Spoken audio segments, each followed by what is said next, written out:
You know, I remember dealing with a female stalker myself some 10 years ago.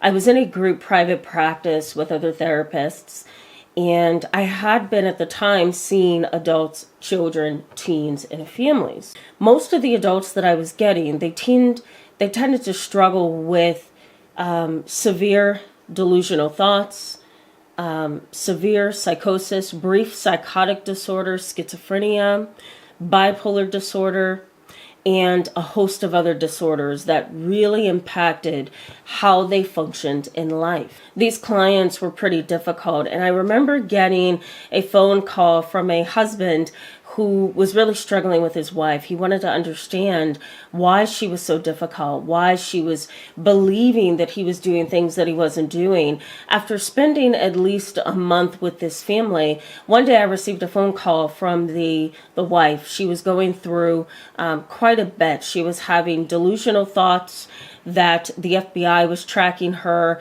monitoring her vehicle, and trying to take her into custody and blame her for a crime over in Cuba. How she thought that, I don't know, other than the fact that she was very educated about the news.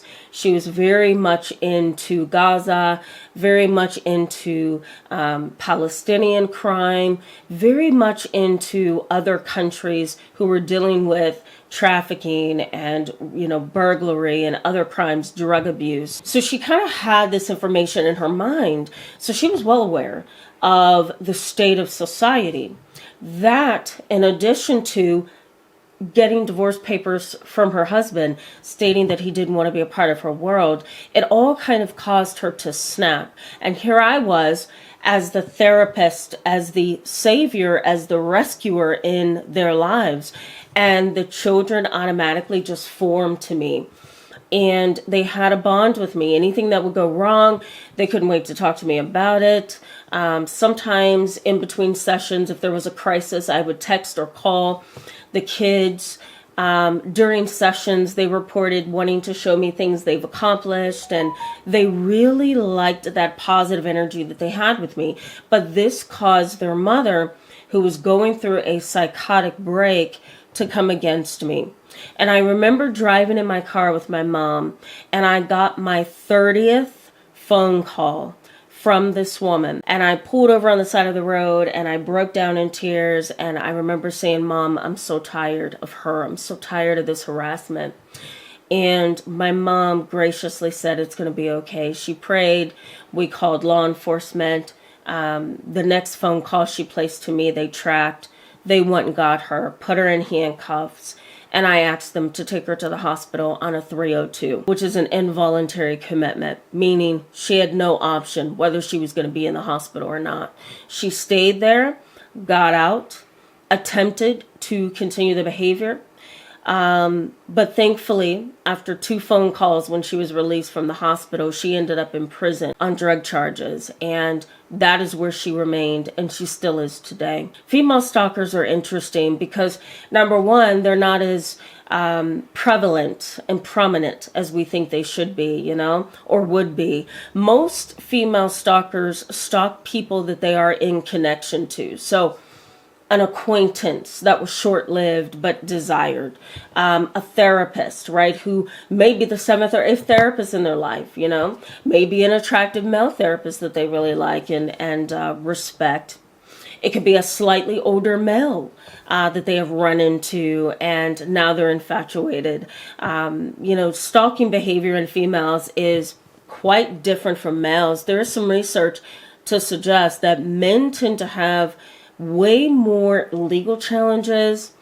The police believes the female more over the male victim, and there are more resources for females who are being stalked by males, but there isn't a lot of research for males who are being stalked by women. So there's definitely gender inequality here, and it has a lot of impact on law enforcement. In fact, women stalkers who are dealing with what we call erotomania, which is this delusional mindset that she is in love with somebody that she doesn't know, or she's in love with somebody who's talking to her through the television screen, and she's jealous and she's in this rage and she wants what she wants. She has these intense desires for this other person, but it's not easy for her to attain them. And to kind of bring them into her space, because number one, they may not know anything of her. Okay. Number two, they may have told her that's not an appropriate request. I'm sorry, I'm not interested in you in that way. But if somebody takes that female's behaviors to the police and says, you know what, I think I'm being stalked and here's why, the police are likely to trivialize it. They are likely to be skeptical and indifferent, and they are also likely to dismiss it. It's really difficult for males, and it's really difficult for family members to prove that they are being stalked by a female. Family stalking is a slightly new concept, and basically what it means is you have a family member who's tracking you on Facebook, might have put a device in your car to track where you're going, may have had GPS tracking on your phone somehow. Family stalking is also a thing that can happen, but we don't have a lot of research on it, so it's not talked about as much as it should be. Let me also highlight here, too, that most female stalkers have a desire to establish intimacy. They want some kind of close encounter, but they can't get it. And most of the time, intimacy stalkers can't have close relationships because they are either socially inept, they are socially immature, they're very incompetent and do not have the social and emotional intelligence to connect with other people. And they tend to be shy, inhibited, or kind of over there in the corner where nobody pays attention to them. And so intimacy stalkers are looking for some kind of connection that they don't know how to create in healthy ways and in other ways in their life. We also have what's called the rejected stalker. And this is the kind of stalker who somehow feels that they are treated unjustly, like you've done something wrong for rejecting them, like you've done something terribly wrong to them for saying no. They can't accept your boundaries. In fact, if you didn't see my most video on boundaries, you might want to do that. Click this link at the end of this video so you can see that video on boundaries. But a lot of rejected stalkers do not have boundaries because they are often motivated by an internal feeling. And that internal feeling is, I've been rejected, I feel stupid, why don't they want me, and what can I do to change this? And I'm sure there's a variety of other questions they have, but this is a common one. Let me also say the resentful stalker, which was many years ago who my stalker was. She was considered a resentful stalker. She resented me for being a therapist that kind of held this therapeutic rescuer kind of energy in her world, and she didn't like that. She also didn't like the fact that her husband realized after so many sessions that he was happier with somebody else versus her. And so she blamed me for that. She also blamed her children's love and affection for their therapist, for me, on me. And that created a resentful stalker. And so, she was angry, she was hostile, she was delusional, she was going through a psychotic break, and I was the only thing that was on her mind at that time. Why? Because I served a major threat in her life. Now, we also have what's called the incompetent stalker. The incompetent stalker is really underdeveloped in terms of, maturity and wisdom and skills and personality. They're very immature for the most part, and they often feel like they deserve what they desire. And so if you offend an incompetent stalker, they may have a really hard time convincing you of something, or they may have a really hard time proving themselves or getting a certain type of favor. And that's a really sad piece of the puzzle. What they do is they start stalking in an attempt to get attention, to get favor, to gain some kind of status. And they don't realize that your entitlement doesn't allow for other people to trust you. And underdeveloped social skills can make that person seem way more immature than they really are. And it can also cause them to do things that are inappropriate for their age. Let's not forget the predatory stalker. These kind of stalkers will sexually violate you, they will rape, they will kill, they will harass, they will terrorize, they'll do whatever they have to do to gain control. They don't want a connection with you, intimacy, communication, nothing. They don't want a life with you. They typically want to cause some kind of disruption to your life. They want to throw you off. They want to kind of seek you out like a predator. Okay, if you think of a lion has very good predatory skills. He's fast, he's swift, he's wise, he knows what to do. That is a predatory stalker. They are very dangerous, and sometimes they are elevated to the level of psychopath. Let's also keep in mind something that's known as morbid infatuation.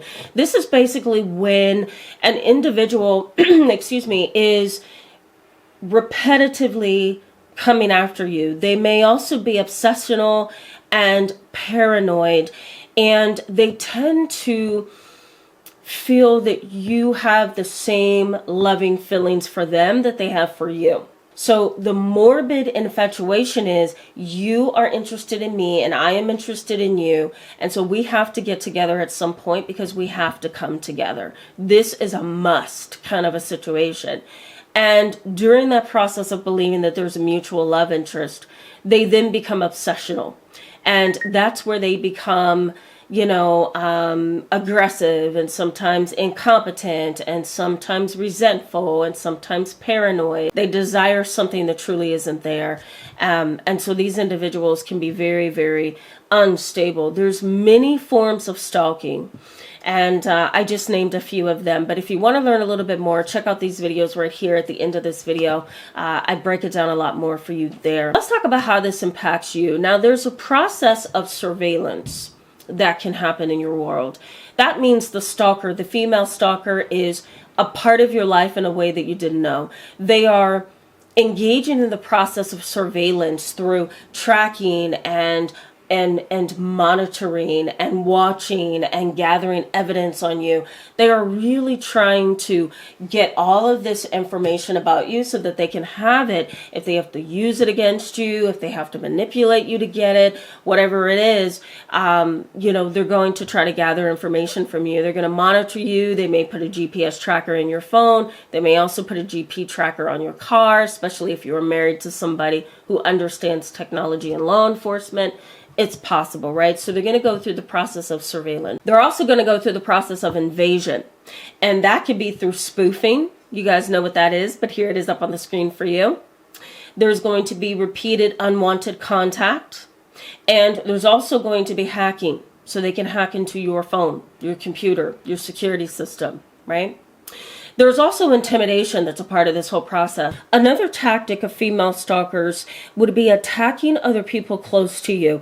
Now, it's possible that this kind of a stalker will attack your mother, will attack your brother, will attack your sister, or maybe a friend, maybe a fiance, because they're trying to get to you. If you have ever seen a Lifetime movie, a Lifetime channel movie, they show this a lot, where the stalker cannot get close to the person that they want to get close to. So what do?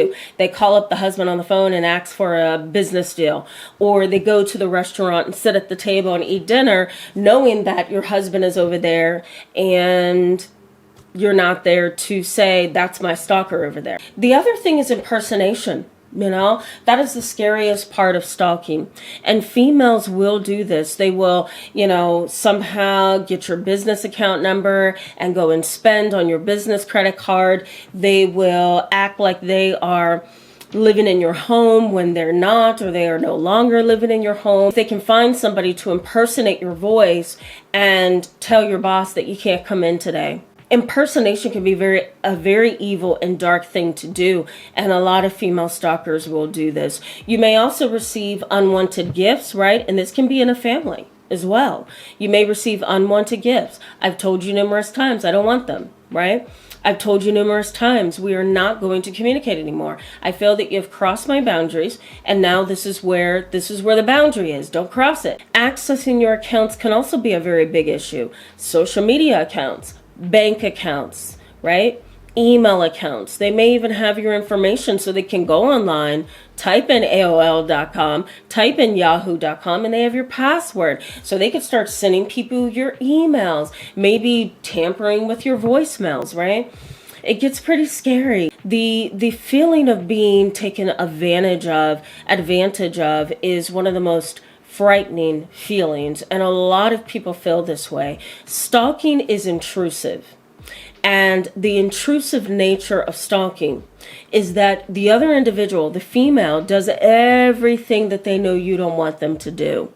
And they get a little bit of a kick out of it sometimes. If you're dealing with a rejected stalker, a resentful stalker, you could be dealing with Machiavellianism, which is this internal stimulation from doing something bad to somebody else, watching something blow up in that other person's face, watching your lies and deception get taken seriously by other people. So they may actually have something going on at the core of who they are. They also tend to be very shallow individuals. So if you reject them and resent them, and they feel like you have taken something from them that they very much deserve, they are very much entitled, which is what I talk about here in this video if you want to go back and see it. They're very entitled. They can take some photos that are private and post them on social media. Take some messages you've left, post them on social media. Somehow let go of private information that belongs to you in an attempt to cause you to step back and say, whoa, we're in a real battle here. Research in psychology suggests that women are barely and rarely, I should say, prosecuted for stalking behaviors, whether it's a relationship, a co-worker relationship, a friendship, or even a family. Law enforcement is very apprehensive to go after women who are tagged as being stalkers. And again, it's a little bit of that gender discrimination, you know. Women are not stalkers for most people in the US, you know, it's mainly men. So prosecuting them can be really difficult. Getting law enforcement to believe you can be even more difficult. And women tend to engage in stalking behaviors that are odd compared to men. So sometimes the reason for their stalking is that they're resentful and they're rejected and they hate that. They think that they're in love with the other person that they are stalking. There may be delusional disorder or schizophrenia. They may also have what we call a brief psychotic disorder or episode, which is you're only psychotic for 30 days and somehow with medication and treatment you come through it. They also tend to be the jealous type. And they also have a psychiatric history. For the most part, however, we are lacking in research on these different elements of the female stalker. Also, with social media's prominence and everybody going on social media, it can be hard to prove cyber stalking. Try to prove cyber stalking in a female and see how far you get. It's really going to be difficult, and especially if it's your family member. Stay tuned with me this week. Join me Friday and Saturday live. We're talking more about this. I'll see you then. Bye-bye.